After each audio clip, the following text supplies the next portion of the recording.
Giriya Summer Sale. Buy any AC and get free 2 nights, 3 days holiday package.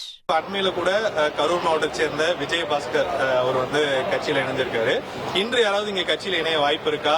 வேற யாராச்சும் முக்கிய நபர்கள் யாராச்சும் இணையறதுக்கான பேச்சுவார்த்தை நடத்திட்டு இருக்கா?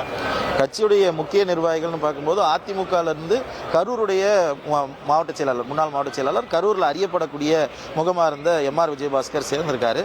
அவர் தலைமையில் மற்றும் ஒரு நிகழ்ச்சி நடத்துறதுக்கு திட்டமிட்டு வருவதாக தகவல் வெளியாயிருக்கு. இது முழுக்க முழுக்க மக்கள் சந்திப்பு நிகழ்ச்சி.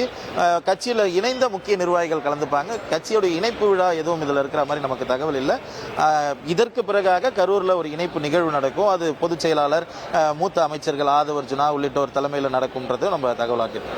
அதே மாதிரி பார்த்தீங்கன்னா முதல்வர் வருகை, அதாவது ஜோசப் விஜயோட வருகை பார்த்தீங்கன்னா திருச்சியில் நடக்க போதே பார்த்தீங்கன்னா அவர் திட்டமிட்ட இடங்கள்ல ரோட் ஷோ இல்லாம மக்கள் ஆங்காங்கே நிறைய இடத்துல திரண்டு இருக்கும் போது அவர் ஆட்டோமேட்டிக்கா அவர் அந்த வாகனத்துல வெளியே அவருடைய மக்களை கையாற்ற காட்சிகள் நமக்கு காணப்பட்டது. இப்ப கரூர்ல நீங்க குறிப்பிட்ட மாதிரி ஒரு 10 கிலோமீட்டர் தூரம் ஏற்பாடுகள் செஞ்சிருக்காங்க அப்படிங்கிறீங்க. அப்படின்னு இருக்கும்போது அந்த ரோட் ஷோங்கிறது எந்த அளவுக்கு முக்கியம் வாய்ந்தா இருக்கு? அவர் கரூருக்கு வர வேண்டும் சொல்லி பல முறை முயற்சி செஞ்சும் முயற்சிக்க முடியல. அப்படிங்கிற போது கரூருடைய மாநகர் பகுதியிலேயே அவர் வள வரக்கூடிய ஒரு பகுதியா பார்க்கப்படுகிறது. அதுக்கான பாதுகாப்பு ஏற்பாடுகள் எப்படி இருக்கு? அவர் அந்த ரோட் ஷோ எப்படி உணர்வார் நினைக்கிறீங்க? நிச்சயமா தமிழக வெற்றி கழகம் ஒரு கட்சியா இருக்கும் போதும், இப்ப ஆளுங்கட்சியா மாறி இருக்கும் போதும், அவர் முதலமைச்சரா வரும்போதும் கட்சி தலைவரா இருக்கும் போதும் நிறைய மாற்றங்கள் இருக்கும்ல. இப்ப கட்சி தலைவரா வரும்போது அப்ப ஆளுங்கட்சியா இருக்கக்கூடிய அரசு தான் முடிவெடுக்க வேண்டிய சூழல் இருந்திருக்கும்.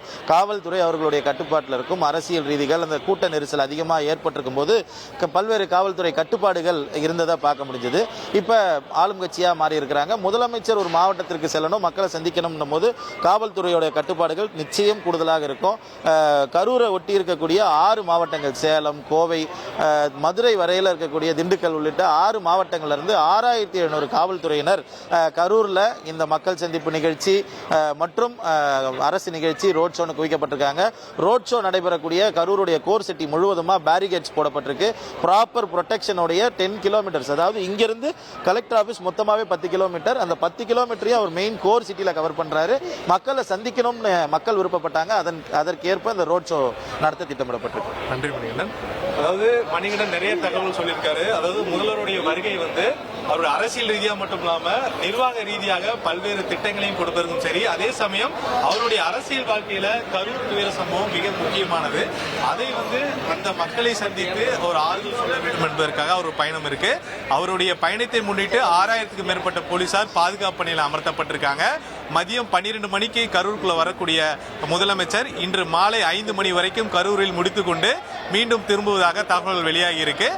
தொடர்ந்து இங்க வரக்கூடிய காட்சிகளை நம்ம தொடர்ந்து தந்தி டிவியில பார்க்கலாம். Giriya Summer Sale. Buy any AC and get free 2 nights, 3 days holiday package.